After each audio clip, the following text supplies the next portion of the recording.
ne suis pas un prophète majeur ni mineur. Ça, c'est vraiment passé.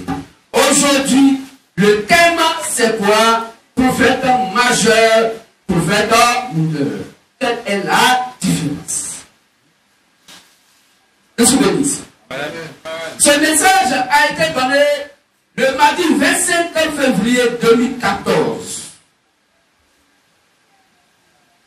Depuis son exil dû à la crise ivoirienne suite aux révélations faites par le Dieu de la Sainte Bible au travers du frère Zappa Cartier Etienne. Ministère de la voix de minuit, Matthieu 25 1 à 6. Auteur de ce message, le grand maître de nous, le Seigneur Jésus-Christ de la Sainte Bible, et l'instrument de travail qu'il a utilisé pour ce message sont notre serviteur Zappa Cartier Etienne. Bonjour à tout le monde. Aujourd'hui, nous allons parler du prophète majeur et du prophète mineur. Je, Christ, précise que les termes majeurs et mineurs ne sont pas mentionnés dans la Sainte Bible. Chers bien-aimés, Christ, la Sainte Bible nous interdit formellement d'ajouter ou de retrancher un iota de mots à la Sainte Bible. Nous sommes d'accord. Elle nous défend d'aller au-delà de ce qui est écrit. Voilà, ça, Apocalypse 22, 18 à 19 et 1 Corinthiens 4, verset 6, rapidement. On ne se lève pas encore sur la première lecture. La très rapide. Apocalypse 22, 18 à 19. Oui. Je le déclare. Je le déclare. À quiconque entend les paroles de la prophétie de ce livre, si quelqu'un y ajoute quelque chose, Dieu le frappera des fléaux écrits dans ce livre. Et si quelqu'un retranche quelque chose des paroles du livre de la prophétie,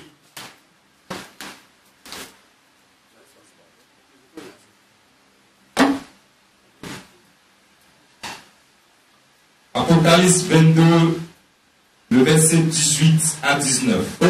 Oui. Je le déclare. Je le déclare. À quiconque entend les paroles de la prophétie de ce livre. Oui. Si quelqu'un y ajoute quelque chose. Si quelqu'un y ajoute quelque chose. Dieu le frappera des fléaux décrits dans ce livre. Dieu va le frapper des fléaux décrits dans ce livre. Et si quelqu'un retranche quelque chose des paroles du livre de cette prophétie. Oui. Dieu retranchera sa part de l'arbre de la vie et de la ville sainte décrite dans ce livre. Merci. Amen. 1 Corinthiens 4, verset 6. 1 Corinthiens 4, verset 6. Oui. 1 Corinthiens 4, verset 6. C'est à cause de vous, frères, que j'ai fait ces choses, que j'ai fait de ces choses une application à ma personne et à celle d'Apollos, afin que vous appreniez en nos personnes à ne pas aller au-delà de ce qui est écrit, et que nul de vous ne conçoive de l'orgueil en faveur de l'un contre l'autre. Amen. Amen. Donc voici les deux versets de précision qui disent qu'on ne doit rien ajouter à part de Dieu, on ne doit rien retrancher, et on ne doit pas aller au-delà de ce qui est écrit noir sur blanc dans la Bible. Entre autres, notre Dieu nous dit, de par son quartier général, c'est-à-dire Christ nous dit ici que il est bien évident que prophète, le mot majeur et mineur ne sont pas mentionnés dans la Bible. Que je bénisse. Amen. Et on va les ajouter, on doit les retrancher, et on ne doit pas aller au-delà de ce qui est écrit noir sur blanc dans la Bible. Que je bénisse. Amen. Vu que toi-même, tu sais que les termes prophètes majeurs et prophètes mineurs ne sont pas mentionnés dans la Sainte Bible, n'est-ce pas là un ajout? Bonne question. N'est-ce pas là un ajout? Bonne question.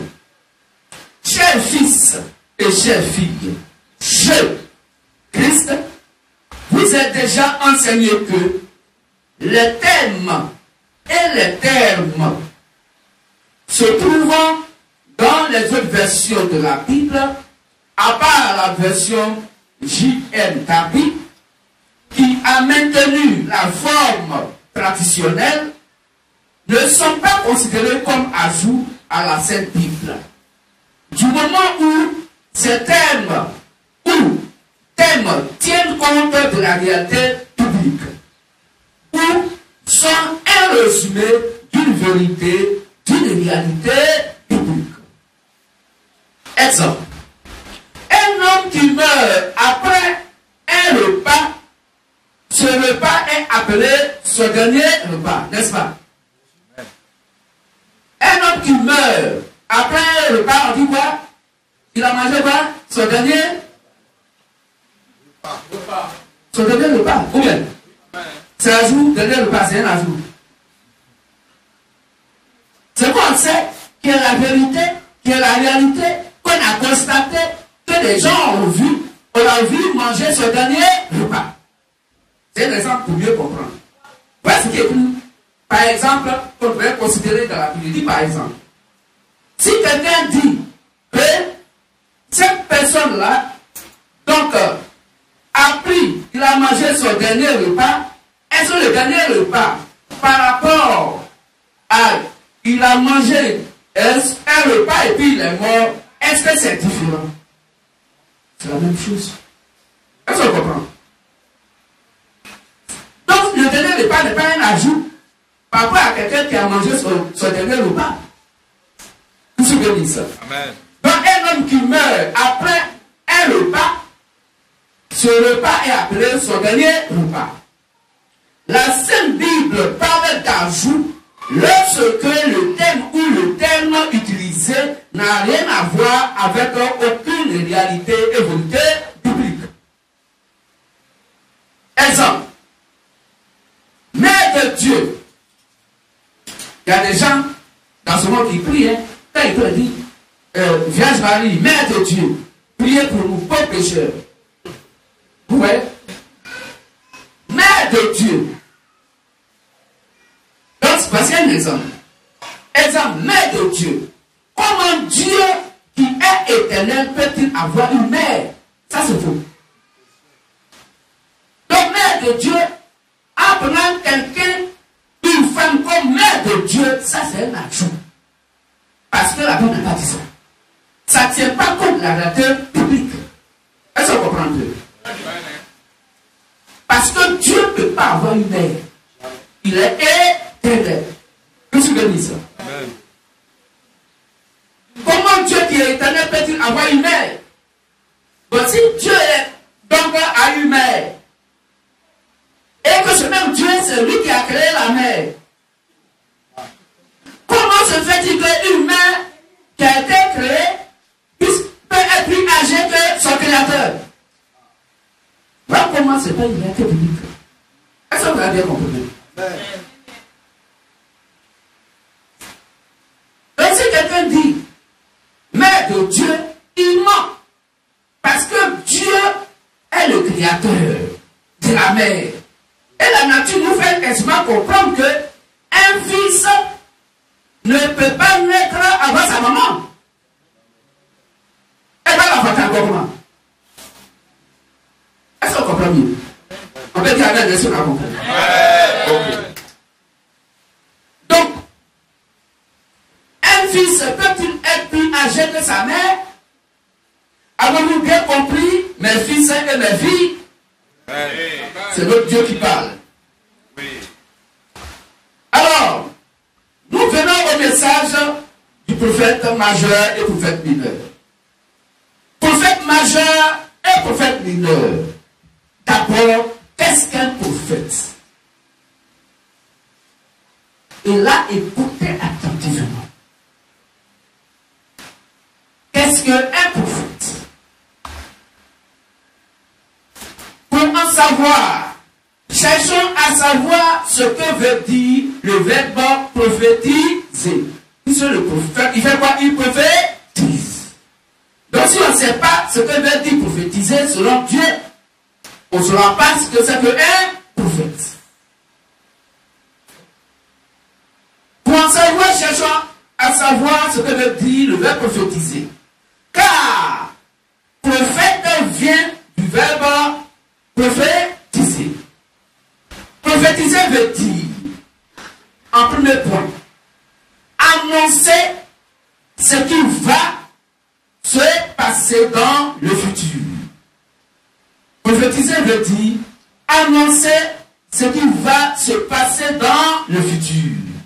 Ça, c'est selon nous les humains. Deuxième point, prophétiser veut dire révéler ce qui est déjà passé, dont on a plus ou moins connaissance. Ce dont on ne se rappelle plus. Ou bien, ce dont on n'a même pas connaissance du tout.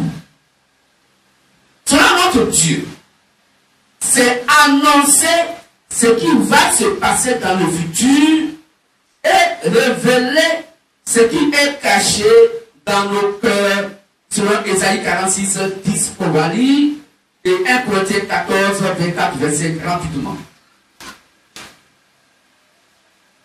Ésaïe 46, 10 et 1 Corinthiens 14, 24, verset. Donc, selon notre Dieu, c'est annoncer ce qui va se passer dans le futur et révéler ce qui est caché dans nos cœurs. Lecture, s'il vous plaît. Ésaïe 46, verset 10. J'annonce dès le commencement ce qui doit arriver, et longtemps d'avance ce qui n'est pas encore accompli. Je dis, mes arrêts subsisteront et j'exécuterai toute ma volonté. 1 Corinthiens 14, 24, verset, s'il vous plaît. 1 Corinthiens 14, 24, 25. Oui. Mais si tous prophétisent et qu'il survienne quelque non-croyant ou un homme du peuple, il est convaincu par tous, il est jugé par tous. Les secrets de son cœur sont dévoilés, de telle sorte que, tombant sur sa face, il adorera Dieu et publiera que Dieu est réellement au milieu de nous, de vous. Amen. Amen. Amen. Donc voici ici, c'est annoncer ce qui va se passer dans le futur et révéler ce qui est caché dans nos cœurs. Chers frères, frères et sœurs, c'est notre Dieu qui sait tout ce qui s'est passé, tout ce qui se passe maintenant, tout ce qui se passera dans le futur et qui sait, qui connaît ce qui est caché dans nos cœurs. Selon Hébreux 4, 12 à 13 et Job 34, 21, rapidement on lit. Hébreux 4, 12 à 13 et Job 34, 21. Hébreux 4, 12 à 13. Car la parole de Dieu est vivante et efficace. Oui. Plus tranchante qu'une épée quelconque à deux tranchants. Oui. Pénétrante jusqu'à partager âme et esprit, jointure et moelle. Elle juge les sentiments. Elle juge les sentiments et les pensées du cœur. et les pensées du cœur. Donc c'est notre Dieu qui juge les sentiments et les pensées du cœur. Nulle créature n'est Oui. cachée devant lui. Nulle créature n'est cachée devant lui. Job 34, 21. Job 34, le verset 21 que je lis. Oui. Car Dieu voit la conduite de tous. Dieu voit la conduite de tous. Il a les regards sur les pas de chacun. Il connaît, il a les regards sur les pas de chacun. Amen. Amen. Satan est un imitateur. Est presque comme notre Dieu. Sauf qu'il ne peut pas savoir ce qui est dans nos cœurs, à moins que nous le lui disons. Soit par notre bavardage, ou soit parce que notre Dieu ne lui dise pour des raisons que lui, Dieu, donc, lui est propre.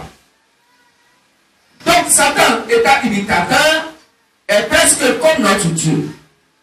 Sauf qu'il ne peut pas savoir ce qui est dans notre cœur, à moins que nous le lui disons, soit par notre bavardage, ou soit que notre Dieu ne lui dise pour des raisons qui lui, Dieu, sont propres. Dieu et Satan sont donc des prophètes. Première définition de prophète. Dieu et Satan sont donc des prophètes. Et c'est bien compris. Puisque notre Dieu a la capacité de permettre à Satan de connaître les pensées de nos cœurs. Nous sommes d'accord. Et comme notre Dieu, il connaît les pensées et les sentiments de nos cœurs. Et prophétiser veut dire d'avance ce qui doit arriver. Et aussi prophétiser veut dire révéler les secrets des cœurs. Et comme Dieu a la capacité de permettre à Satan de connaître les secrets de nos cœurs, où nous-mêmes parlons du vent bavardage, Satan doit savoir ce qui est dans nos cœurs. Et comme prophétiser veut dire révéler les secrets des cœurs, et connaître donc le futur, les choses passées et ainsi de suite, alors Dieu est prophète et Satan est prophète. C'est bien saisi? On peut dire amen si on a compris. Amen. Donc Dieu et Satan sont prophètes. Donc Dieu et Satan sont des prophètes. Dieu est esprit. Selon Jacques 24. Nous connaissons tous ce verset. Satan est un esprit. C'est ça qui fait la différence. Dieu est esprit. Jacques 24. On peut lire ça pour nos frères. Mais Satan est un esprit. Jean 4, 24. Dieu est esprit. Et il faut que ceux qui l'adorent, l'adorent en esprit et en vérité. Donc c'est Dieu que Dieu est esprit. Mais Satan est un esprit. Nous allons lire Ephésiens 6, 12 à 13. Rapidement, lecteur. Dieu est esprit, Jacques 24. Satan est un esprit. Ephésiens 6, Ephésiens 6, 12 à 13. Car nous n'avons pas à lutter contre la chair et le sang, mais contre les dominations, contre les autorités, contre les princes de ce monde de ténèbres, contre les esprits méchants dans les lieux célestes. Contre des esprits méchants dans les lieux célestes. C'est pourquoi, oui, prenez toutes les armes de Dieu, oui, afin de pouvoir résister dans le mauvais jour et tenir ferme après avoir tout surmonté. Amen. Amen. Donc Dieu, notre Dieu est prophète. Satan est prophète. Amen. Notre Dieu est esprit. Satan est un esprit. Les deux sont prophètes. Mais malheureusement, ils sont invisibles à l'œil nu. Cependant, chacun veut parler aux humains de manière continuelle. Les deux veulent vivre avec nous, les humains, chaque jour sur la terre. Frères et sœurs, chacun des deux esprits a son peuple dans ce monde. Pour notre Dieu, son peuple c'est le blé. Et pour Satan, son peuple est livré. Selon Matthieu 13, 24 à 25. Selon Colossiens 3, verset 6, que vous allez lire à la maison. Chacun des deux veut révéler ce qui est déjà passé et dont on a plus ou moins connaissance, ou qu'on n'a même pas connaissance du tout. Ou bien annoncer ce qui va se passer dans le futur, ou révéler ce qui est caché dans nos cœurs. Chacun, Dieu ou Satan, fait tout pour avertir son peuple des pièges de l'autre. Chacun veut indiquer à son peuple la voie, le chemin ou la voie à suivre pour lui faire plaisir. Chacun veut indiquer à son peuple la voie, donc le chemin à suivre pour lui faire plaisir, mais surtout aussi pour éviter de tomber dans les pièges de l'autre. Selon Éphésiens 6, verset 11. La question qui se pose à eux est comment y parvenir, vu qu'ils sont tous deux esprits. Comment chacun d'entre eux veut-il instruire son peuple à lui, afin que celui-là, son peuple, ne puisse pas donc tomber dans les pièges de l'autre. Alors, comment les deux, Satan et donc notre Dieu, qui sont donc esprits, vont-ils y parvenir? Que je bénisse. Amen. Frères et sœurs, avant de répondre à la question posée, nous découvrons avec joie que notre Dieu et Satan sont les tout premiers prophètes. Que je bénisse. Amen. Satan étant imitateur, notre Dieu est le tout premier prophète. On comprend mieux? Satan étant imitateur, c'est notre Dieu qui est lui seul le tout premier prophète. Satan est venu pour copier. Est-ce qu'on comprend mieux? Parce qu'il est imitateur. On ne peut imiter des choses qui existent déjà. Que je bénisse. Amen. Notre Dieu nous envoie ses anges célestes pour nous parler. Mais malheureusement, ceux-ci ne peuvent pas rester avec nous longtemps parce que les corps humains qui les utilisent ne sont pas nés d'un être humain, donc d'une femme, et ne sont pas créés directement à partir de la terre comme le corps de l'homme Adam, selon Genèse 2, verset 7 et Genèse 16, verset 7. Donc notre Dieu nous parle et par des anges qui viennent sur la terre et qui viennent avec des corps qui ne sont pas nés d'une femme. Est-ce qu'on comprend mieux? Qui mangent avec nous, ils vont boire avec nous, communiquer avec nous comme des humains qui communiquent entre eux. Que je bénisse. Que je bénisse. En notre appelé, ces corps humains sont appelés corps théophaniques. Dans le corps des anges qui descendent sur la terre sont appelés des corps théophaniques. Notre Dieu utilise très souvent le corps théophanique pour nous rendre visite sur la terre. Nous allons lire ça, Genèse 2, verset 17, Genèse 2, verset 17, Genèse 32, 28, Genèse 32, 28, Hébreux 7, 1 à 3, rapidement. Genèse 2, verset 17. Oui.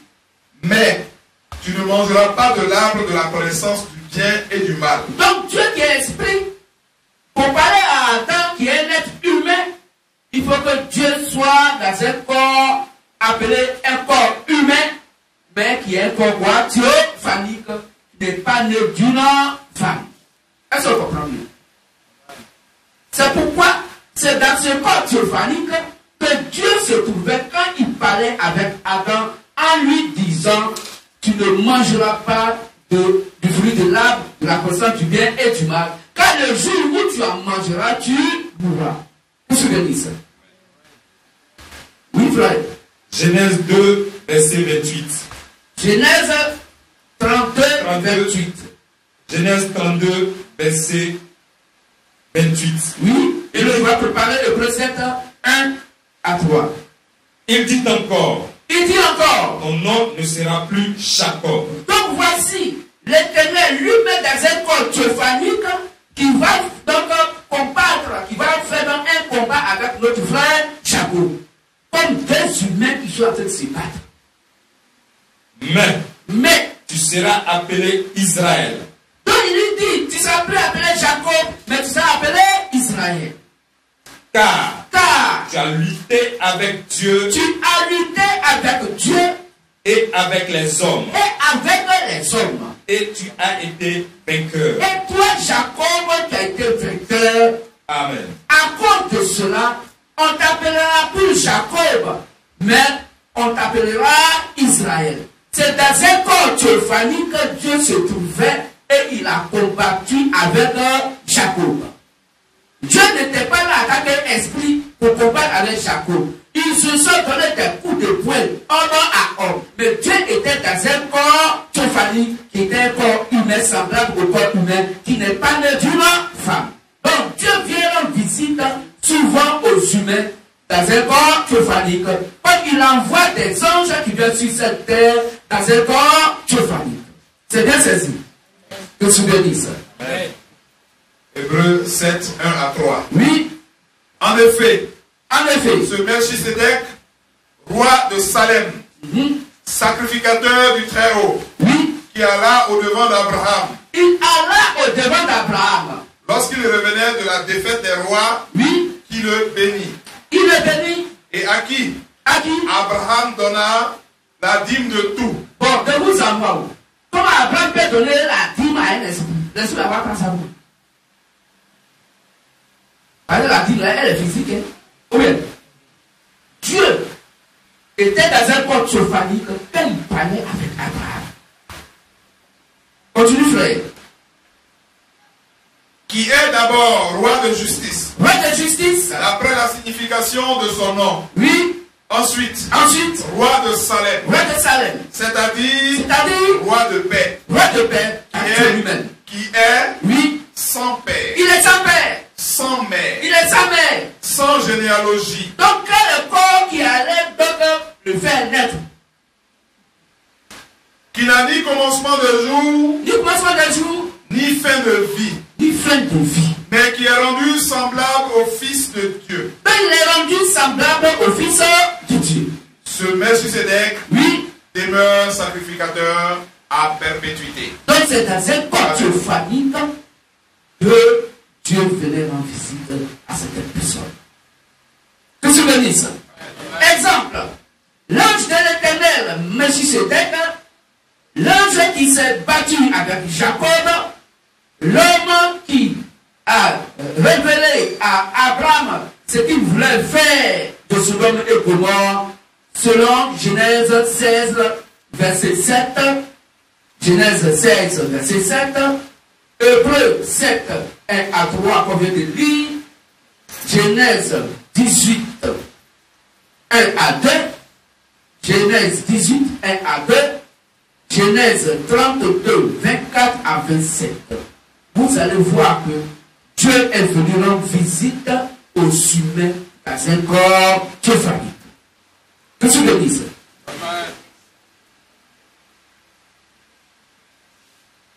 Satan, donc, en fait de même, Satan fait comme Dieu. Satan en fait de même, mais sauf que c'est notre Dieu qui le lui permet. Frères et sœurs, tout corps théophanique n'a jamais passé et ne passera jamais une journée tout entière, 24 heures de temps, dans ce monde des humains. S'ils viennent dans la journée, la nuit ne doit pas les trouver sur la terre. De même, s'ils viennent la nuit, le jour ne doit pas les trouver sur la terre. Selon Genèse 32, verset 6 que vous allez lire après.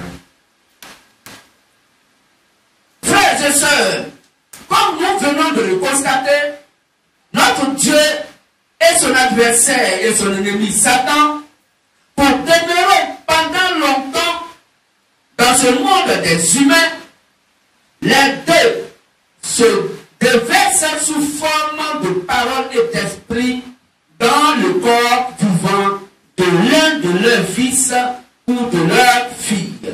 Ainsi, le prophète est soit notre Dieu incarné ou soit Satan incarné. C'est bien compris? Amen. Puisque le prophète, c'est Dieu. Et prophétiser veut dire d'avant ce qui va arriver, ce qui est le temps passé pensée, il n'est même plus dans la pensée de quelqu'un pour révéler les secrets d'un cœur. Donc Dieu permettra à Satan de savoir aussi ces choses, soit aussi par le bavardage, pour des gens qui n'aiment pas fermer leur bouche quand ils ont des projets. C'est que ça, ils parlent partout. Satan sait ça, il va te bloquer demain. C'est toi qui lui as dit. C'est pas il sait. Et puis tu as échoué dans ton projet. Que se bénisse ça. Donc, Dieu est un prophète, Satan est prophète. Mais en tant qu'esprit, Dieu, le véritable, doit s'incarner dans un corps humain vivant, comme Satan aussi doit s'incarner dans un corps humain vivant pour parler à ses fils et l'autre aussi pour parler à ses fils et pour parler aussi à ses filles. Est-ce qu'on comprend mieux? Mais les deux esprits s'incarnent dans des corps humains appelés les prophètes. Or, le prophète lui-même, c'est Dieu lui-même dans le corps qui est le prophète. Est-ce qu'on comprend mieux? Donc, Satan, a ses prophètes et le véritable Dieu a ses prophètes. Pour mieux comprendre donc le terme de ce prophète-là, la Bible appelle donc la parole de Dieu incarnée pour dire que Satan, donc des humains peuvent être Satan incarné comme des humains peuvent être Christ incarné, Dieu incarné. Je suis béni ça. Amen. Donc, comme nous venons de le constater, notre Dieu et son adversaire et ennemi Satan, pour demeurer longtemps dans ce monde des humains, les deux se déversent sous forme de parole et d'esprit dans le corps vivant de l'un et de l'un de leurs fils et ou de leur fille. Ainsi, le prophète est soit notre Dieu incarné, soit Satan incarné. Il n'y a pas de prophète majeur ou mineur, femme prédicatrice chez notre Dieu. Chez notre Dieu, il n'y a pas de prophète majeur ou mineur, femme prédicatrice. Est-ce qu'on comprend bien? Mais une femme peut être quoi? Prophète mineur. Est-ce qu'on comprend? Mais prophète majeur, donc prédicateur, jamais. Est-ce qu'on comprend bien? Nous sommes bénis. Levons-nous pour la Sainte Sainte de la pure parole de notre Dieu. Levons-nous pour la lecture de la pure parole de notre Dieu et pour un mot de prière. Tenons la main gauche vers le devant et nous prions. Tant que Père Céleste, bien-aimé, nous voulons et nous allons ouvrir la Sainte Bible. Nous te demandons de la lire pour nous, car nous humains ne pouvons faire que de l'ouvrir. Nous t'adressons à toi, car notre merveilleux et meilleur ami époux est mort à notre place, et c'est pour et dans son saint nom que nous te prions. Amen. Étant debout, nous allons lire Deutéronome 18, 18, rapidement. Deutéronome 18, 18. 1 Thessaloniciens 5, 20 à 21. Deutéronome 18, 18. 1 Thessaloniciens 5, 20 à 21. 1 Corinthiens 14, 29. 1 Corinthiens 14, 29. Et Acte 19, 6 à 7. Acte 19, 6 à 7. Deutéronome 18, 18. 1 Thessaloniciens 5, 20 à 21. 1 Corinthiens 14, 29. Acte 19, 6 à 7. Lecture. Deutéronome 18, 18. Oui. Je leur susciterai du milieu de leurs frères un prophète comme toi. Je mettrai mes paroles dans sa bouche et il leur dira tout ce que je lui commanderai. Amen. Continue. Et si quelqu'un n'écoute pas mes paroles, qu'il dira en mon nom, c'est moi qui lui en demanderai compte. 1 Thessaloniciens 5, 20 à 22. 1 Thessaloniciens 5, 20 à 22. Et le frère va prendre 1 Corinthiens 14, 29. 1 Thessaloniciens 5, 20 à 22. Et 1 Corinthiens 14, 29. 1 Thessaloniciens 5, 20 à 22. Ne méprisez pas les prophéties. Ne méprisez pas les prophéties, Mais examinez toutes choses. Examinez toutes choses. Retenez ce qui est bon. Retenez ce qui est bon. Abstenez-vous de toute espèce de mal. Abstenez-vous de toute espèce de mal. 1 Corinthiens 14, 29. Et le va prendre Acte 19, 6 à 7. 1 Corinthiens 14, 29. Oui. Pour ce qui est des prophètes, Pour ce qui est des prophètes, que 2 ou 3 parlent, mais dans la même assemblée, que 2 ou 3 parlent. et que les autres jugent. Et que les autres jugent. Amen. Amen. Le Dieu est merveilleux. Oui, le verset. Acte 19, verset 6. Oui. Lorsque Paul leur eut imposé les mains, Oui. le Saint-Esprit vint sur eux, Le Saint-Esprit vint sur eux. et ils parlaient en langue et prophétisaient. Donc, Amen. il parlait en langue et il a prophétisé. Il y a plusieurs personnes, dans la même assemblée là, sont en train de parler en langue et encore prophétiser pour dire qu'il y avait des prophètes mineurs au milieu d'eux. Est-ce qu'on comprend? Amen. Vous allez comprendre tout à l'heure. Que tu me dises. On peut s'asseoir calmement. Merci pour cette enfance. Que tu me dises. Écoutez attentivement. Nous allons commencer de par ces Écritures par le prophète mineur. Au travers de tous ces passages qui viennent d'être donnés par notre Dieu. Prophète mineur, qui sont-ils? Qui est le prophète mineur?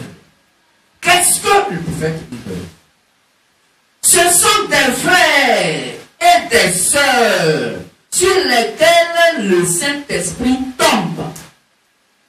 Donc, une femme peut être prophète mineur, un homme peut être prophète mineur. Mais prophète majeur, il est masculin. C'est un homme. Et il est un seul que Dieu envoie à une époque bien déterminée. Il n'envoie pas deux qui doivent être en exercice en même temps. C'est impossible. On verra tout à l'heure le cas de notre frère Jean-Baptiste et de Seigneur Jésus-Christ qui était là quand même à l'époque. Que je vous dise. Amen. Mais les prophètes mineurs, ce sont des frères et des sœurs sur lesquels le Saint-Esprit tombe. Ils peuvent être plusieurs dans une assemblée locale. On va lire ça. Acte 2, 17. On lit rapidement, s'il vous plaît, les frères. Nous sommes pris par le temps, parce que nous avons presque 5 pages aujourd'hui. On va aller un peu vite. Acte 2, verset 17. Oui. Dans les derniers jours, Dans Acte 2, 17, et le va prendre Acte 11, 27. Acte 2, 17. Je donne d'abord les versets, les frères vont noter. Acte 2, 17. Acte 11, verset 27. Acte 13, verset 1. Et Acte 19, 21. Pour dire que dans une assemblée, il peut y avoir plusieurs prophètes mineurs. On peut lire, s'il vous plaît. Acte 2, verset 17. Oui.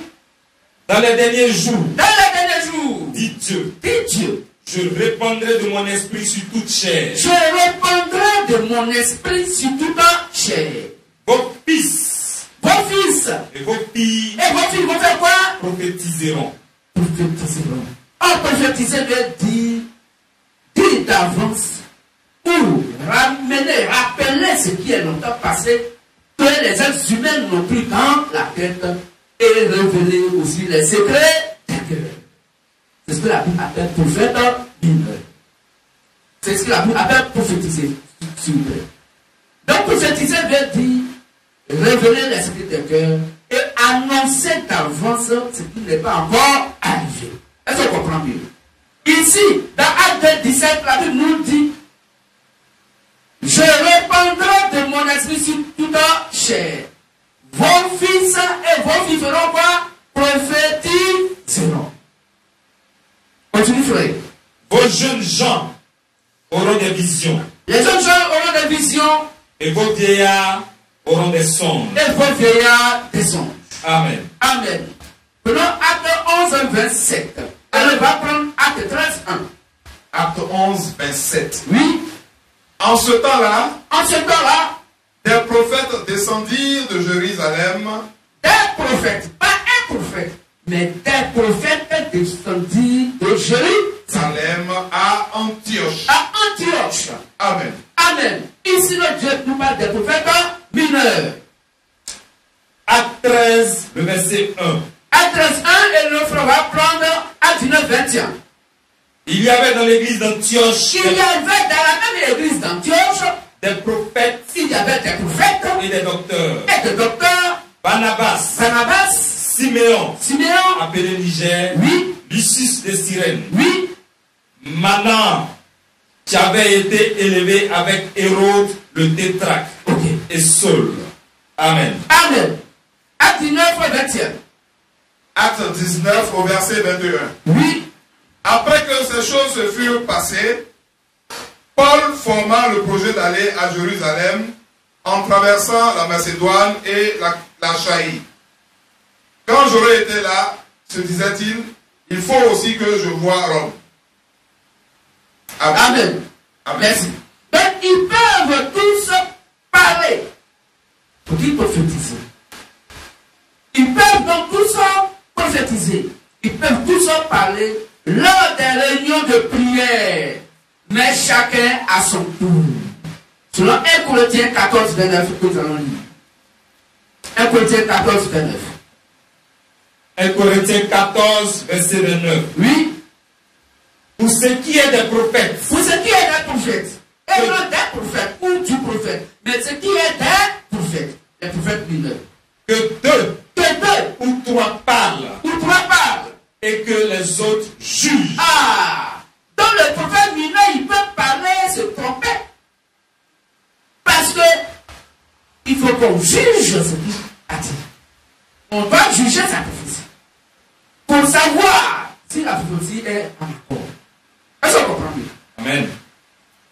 Qu'est-ce que je dis ça? Amen. Les prophéties doivent être jugées, on vient de dire ça, éprouvées avant d'être prises au sérieux. Il tombe parfois en transe, il peut trembler sous l'onction du Saint-Esprit. Il tombe parfois en transe sous l'effet du Saint-Esprit. Ils peuvent prophétiser sans être scellés du Saint-Esprit. Ils peuvent prophétiser sans être scellés du Saint-Esprit. Car quiconque est scellé du Saint-Esprit va au paradis. Selon Matthieu 7, 22, 23. Que se bénisse ça. Donc le prophète mineur qui est scellé du Saint-Esprit, il va où? Au paradis. Mais on peut aussi avoir des prophètes mineurs qui ne sont pas scellés du Saint-Esprit. Il va où? À l'enfer. Donc le prophète mineur peut aller à l'enfer. Parce que Satan a ses prophètes mineurs et le Dieu a ses prophètes mineurs. Est-ce qu'on comprend bien le message? C'est pourquoi la Bible dit que quand il prophétise, quand il parle dans une réunion ou quoi que ce soit, il faut qu'on juge sa prophétie. Que les autres jugent. Que tu le lises. Matthieu 7, 22, 23. Matthieu 16, 20. Matthieu 7, 22, 23. Matthieu 7, 22, 23. Oui. Plusieurs me diront en ce jour-là. Plusieurs me diront en ce jour. Seigneur, Seigneur, Seigneur, Seigneur. n'avons-nous pas prophétisé par ton nom? Ah. N'avons-nous pas chassé des démons par ton nom? Donc là, il y avait des prophètes mineurs qui étaient là et qui ont prophétisé au nom du Seigneur Jésus-Christ. Alors je leur dirai ouvertement, Il dira ouvertement à ces prophètes mineurs là, je ne vous ai jamais connus. Retirez-vous de moi, oui. vous qui commettez l'iniquité. Donc il y a des prophètes mineurs qui commettent l'iniquité, qui sont au service de Satan, des envoyés de Satan, des fils et des filles de Satan, qui prophétisent. C'est quoi la Bible dit? Selon 1 Jean 4, 1 à 4, il ne faut pas avoir foi à tout esprit, mais éprouvez-les pour savoir qu'ils sont de Dieu, car plusieurs faux prophètes sont venus dans le monde, selon Matthieu 24, 24. Est-ce qu'on comprend mieux le message? Amen. Monsieur Denise. Amen.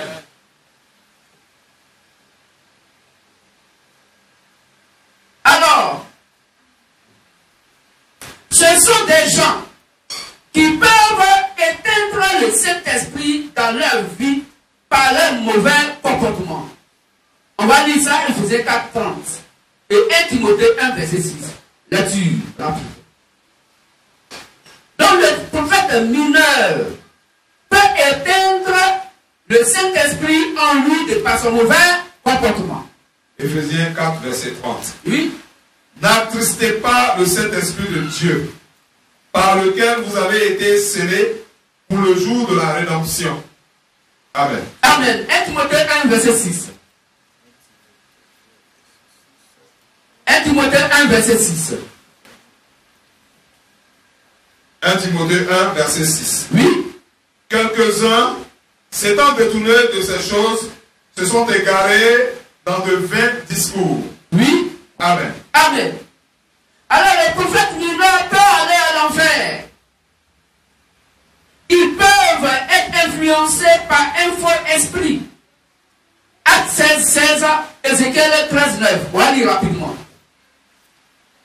Le prophète mineur peut être influencé par un faux esprit. Acte 16, 16, Ézéchiel 13, verset 9. Acte 16, 16. Oui. Comme nous allions au lieu de prière, Oui. une servante qui avait un esprit de python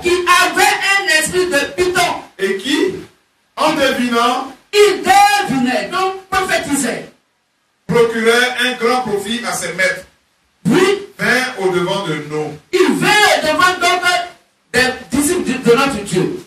Amen. Amen. Et vous allez voir, continuer un peu la lecture, elle va prophétiser. Et se mit à nous suivre, Paul et nous. Oui. Elle criait. Elle criait. Ces hommes sont les serviteurs du Dieu très haut. Ces hommes-là sont les serviteurs du Dieu très haut. Est-ce qu'elle a menti? Non. Et ils vous annoncent la voie du salut. Et ils vous annoncent la voie du salut. Est-ce qu'elle a menti? Non. Elle fit cela pendant plusieurs jours. Elle fit cela pendant plusieurs jours. Paul fatigué se retourna. Oui, il est fatigué. Et dit à l'esprit. Il dit à l'esprit. Je t'ordonne. Je t'ordonne. Au nom de Jésus-Christ. Oui. De sortir d'elle. Et il sortit à l'heure même. Il sortit à l'heure. Amen. Amen. Donc, elle prophétisait. Ça, c'est l'un des prophètes mineurs, mais qui est géré par Satan. Elle avait l'esprit de Python. Qui se bénisse. Ézéchiel 13, le verset 9. Oui. Ma main sera contre les prophètes. Ma main sera contre les prophètes. Dont les visions sont vaines. Dont les visions sont vaines. Et les oracles menteurs. Et leur dit mensonge. Ils ne feront point partie de l'assemblée de mon peuple. Oui. Ils ne seront pas inscrits dans le livre de la maison d'Israël. Okay. Et ils n'entreront pas dans le pays d'Israël. Et vous saurez que je suis le Seigneur, l'Éternel. Amen. Amen. Donc ils peuvent être en dehors de la volonté de notre Dieu. C'est le Matthieu 24, 24 qu'on va dire. Donc les prophètes mineurs peuvent être en dehors de la volonté de notre Dieu. Matthieu 24, 24. Oui. Car il se lèvera de faux Christ. Il va se lever de faux Christ. Et de faux prophètes. Et de faux prophètes. Ils feront de grands prodiges. Oui. Et des miracles. Au point de séduire, s'il était possible, même les élus. Amen. Amen. Dans l'assemblée locale, les prophètes mineurs, hommes prédicateurs, sont les deuxième groupe important après les apôtres. Notre Dieu les utilise pour révéler ce qui est déjà passé et dont on a plus ou moins connaissance, ou bien ce dont on n'a même pas connaissance du tout. Ou pour annoncer ce qui va se passer dans le futur et révéler ce qui est caché dans nos cœurs. Les prophètes mineurs sont sous la coupole, la direction, sous la conduite du prophète majeur. Les prophètes mineurs sont sous la coupole, sous la conduite du prophète majeur. Ils doivent suivre et obéir aux directives, aux prescriptions du prophète majeur de par sa doctrine. Selon Galates 1, 6 à 9 et Exode 23, 20 à 22. Vous allez lire ça à la maison, on ne sommes plus par le temps. Nous allons maintenant parler du prophète majeur. Je crois qu'on l'a bien saisi. Aussi qui concerne le prophète mineur. La Bible maintenant nous parle du prophète majeur. Quoique le mot majeur n'est pas inscrit dans la Bible, mais notre Dieu vous a bien expliqué comment il faut comprendre. Donc, mineur et majeur concernant les deux types de prophètes, pour ne pas les confondre. Amen. Amen. Le prophète majeur, il est le législateur, le dépositeur de la parole. Il est le législateur, le dépositeur de la parole, de la doctrine fondamentale du salut des humains de son époque. Il est la foi, le salut, la volonté, le chemin, la vérité et la vie de son époque. Il est le royaume des cieux incarné. Il est et a le ainsi dit le Seigneur. Et il est et a la vérité absolue de son époque. Il est le premier représentant du Dieu Tout-Puissant de la Sainte Merveilleuse et Mielleuse Bible sur la terre. Il est l'ambassadeur plénipotentiaire et les ministères masculins imposés, y compris les ministères de volonté, sont les membres de son cabinet de travail, de son ambassade. Le prophète majeur ne fait pas partie des 5 ministères d'Éphésiens 4:11. Il est au-dessus des Éphésiens 4:11. Il est le patron, le premier responsable. C'est le prophète majeur qui détient les clés du royaume des cieux de son époque. Personne ne peut être sauvé en dehors de la doctrine du prophète majeur. On va lire ça, 1 Timothée 4, verset 16. C'est le prophète majeur qui détient les clés du royaume des cieux de son époque. Personne ne peut être sauvé en dehors de la doctrine du Christ, en dehors de la doctrine du prophète majeur, selon 1 Timothée 4, verset 16. Lisons rapidement. 1 Timothée 4, verset 16. Oui. Veille sur toi-même et sur ton enseignement. Persévère dans ces choses, car en agissant ainsi, tu te sauveras toi-même et tu sauveras ceux qui t'écoutent. Amen. Amen. Que je bénisse ça. Amen. Dans le prophète majeur, il est Christ, le Dieu Tout-Puissant de la Sainte Bible incarnée. C'est pourquoi aucun pouvoir sur la terre, dans le ciel, dans la mer, dans le désert, sous la mer, ne peut s'égaler à lui et s'opposer à lui pour le vaincre. Car il est le pouvoir du véritable Dieu incarné. Le Dieu Tout-Puissant de la Sainte Bible n'a jamais et ne pouvait jamais engager, mener une action d'envergure sans se référer au prophète majeur, sans l'informer mieux. Dans certains cas, notre Dieu demande l'avis, ou si vous voulez, notre Dieu consulte le prophète majeur de l'époque avant de mener, d'entreprendre toute action d'envergure qui va bouleverser la vie de tout un peuple, d'un roi, d'un président, d'une nation, etc. selon Amos 3, verset 7. Heureusement, dans certains cas, notre Dieu considère, prend en compte les remarques, les suggestions, les réflexions du prophète majeur, au cas où il n'est pas simplement informé. Selon Genèse 18, 23 à 26. Dans un rare cas, notre Dieu a refusé d'écouter les réflexions, les conseils du prophète majeur, puisque ce que disait le prophète majeur ne correspondait pas à la volonté parfaite de notre Dieu. Vous allez lire ça dans Jonas 1, 1 à 3. Écoutons attentivement, car nous allons bientôt terminer. Le prophète majeur ne tombe pas en transe. Notre Dieu met sa parole dans sa bouche. Il ne va pas à l'enfer, puisqu'il est lui-même le salut incarné. Satan ne peut jamais l'influencer. Le Saint-Esprit ne vient pas sur lui après qu'on lui ait imposé les mains. Il est oué et scellé depuis le ventre de sa mère. Selon Jérémie 1, verset 4, Luc 1, 13 à 15, sur le verset 15. Il ne devient pas prophète après qu'il ait accepté l'évangile prêché par quelqu'un d'autre.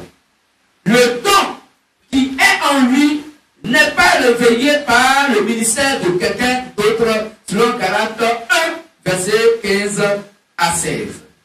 Que Dieu bénisse. Amen. Nous pourrions citer plusieurs autres éléments. Nous pourrions citer plusieurs autres éléments le concernant. Mais nous osons croire que ces quelques éléments cités suffisent largement pour indiquer un prophète majeur. D'ailleurs, il n'y a plus de prophète majeur sur la terre. Et il n'en aura plus. Nous y reviendrons.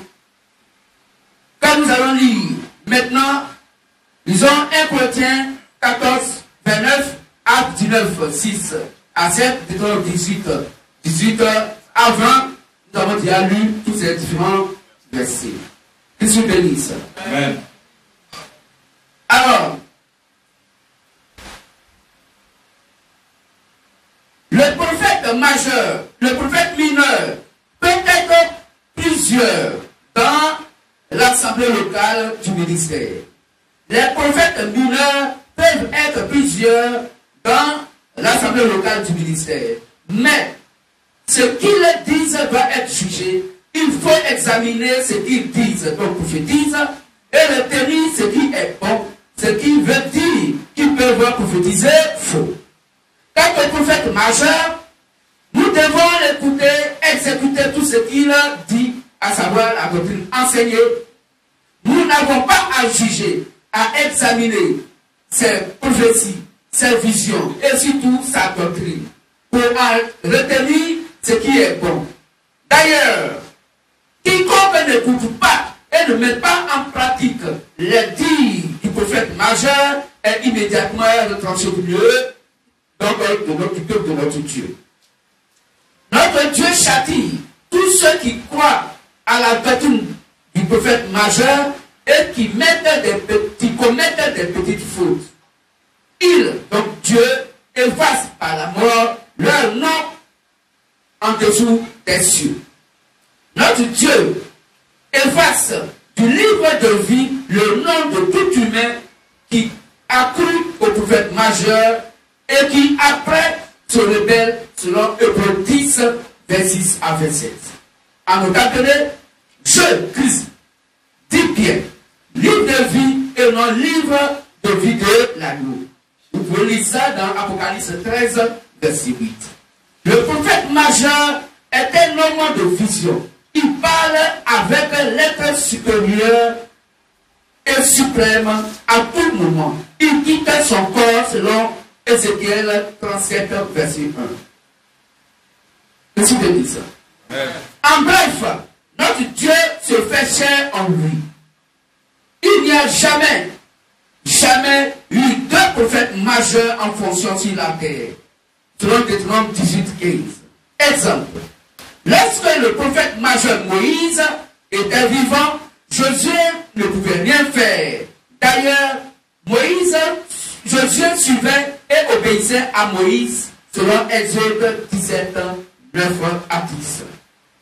Lorsque Jésus-Christ devrait commencer son ministère, Jean-Baptiste a été mis en prison pour quitter la scène selon Matthieu 4, 12 et Matthieu 14, verset 3. Frère Zaba, comment pouvons-nous déterminer qu'un tel fut un prophète majeur, puisque Christ encore dit qu'il n'y a plus de prophète majeur? La Sainte Bible nous parle des 7 prophètes majeurs qui sont les 7 esprits de notre Dieu envoyés sur toute la terre. Et la Sainte Bible est très claire. Alors nous lisons Apocalypse 3, verset 1 que j'ai lu. Écrit à l'ange de l'église de Sardes, voici ce que dit celui qui a les 7 esprits de Dieu et les 7 étoiles. Je connais tes œuvres. Je sais que tu passes pour être vivant et tu es mort. Apocalypse 1, verset 4. Jean aux 7 églises qui sont en Asie. Que la grâce et la paix vous soient données de la part de celui qui est, qui était et qui vient, et de la part des 7 esprits qui sont devant son trône. Apocalypse 4, verset 5. Du trône sortaient des éclairs, des voix, des tonnerres. Devant le trône brûlent 7 lampes ardentes qui sont les 7 esprits de Dieu. Que je vous bénisse. Amen. Alors, frères et sœurs, viens de notre Dieu. Christ a envoyé 7 prophètes majeurs dans ce monde des humains. Satan a envoyé 8 pour faire sa nouvelle alliance avec ses fils et ses filles. Le chiffre 8 étant celui de la nouvelle alliance. Selon Apocalypse 17, verset 11 que vous allez lire. Le tout premier prophète majeur de l'église des nations, où des gentils étaient l'apôtre Paul, est ce meilleur élève de Gamaliel. Selon Actes 5, 34 et Actes 22, verset 3. L'apôtre Paul n'était pas l'un des 12 ou 11 disciples du Seigneur Jésus le Christ. Il n'a pas été ajouté aux 11 disciples du Seigneur Jésus le Christ après le départ mortel du lâche Judas Iscariote que vous allez lire dans Marc 3, 16 à 19, dans Acte 1, 15 à 26.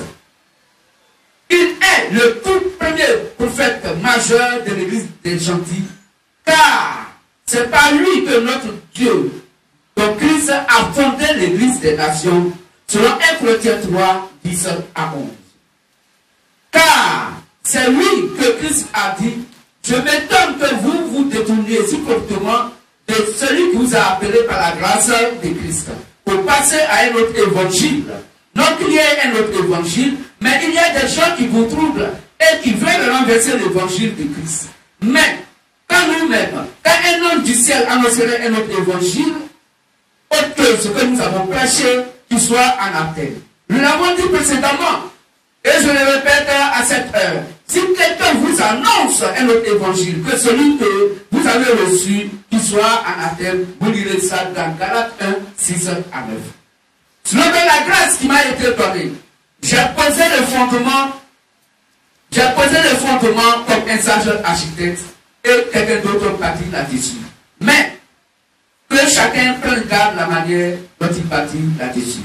Car personne ne peut poser un autre fondement que celui qui a été posé, à savoir Christ. Donc, frères et sœurs,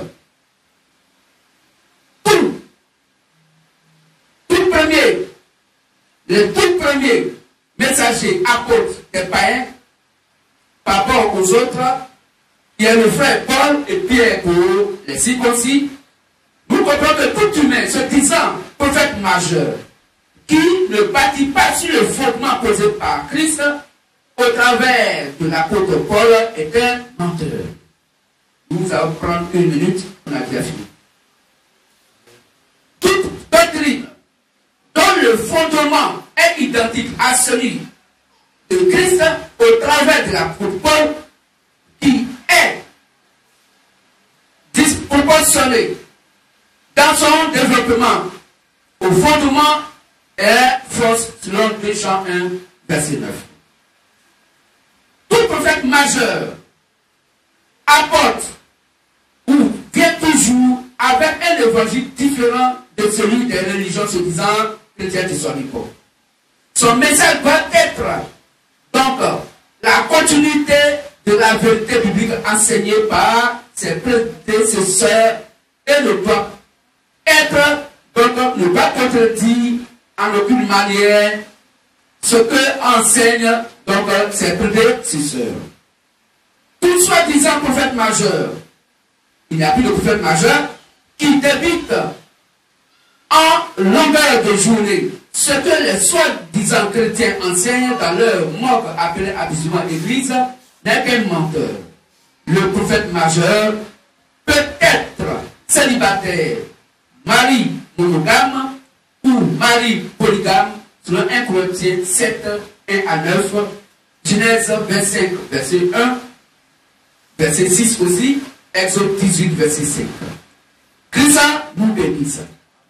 Alors voici donc le premier message de ce jour que le Dieu vient donc de nous donner, qui est le prophète majeur et le prophète mineur. Ce passage était en 6 pages et nous disons merci d'avoir attendu jusqu'à 12h03. Nous allons nous lever et nous allons acclamer le véritable éternel Dieu de la Sainte Bible.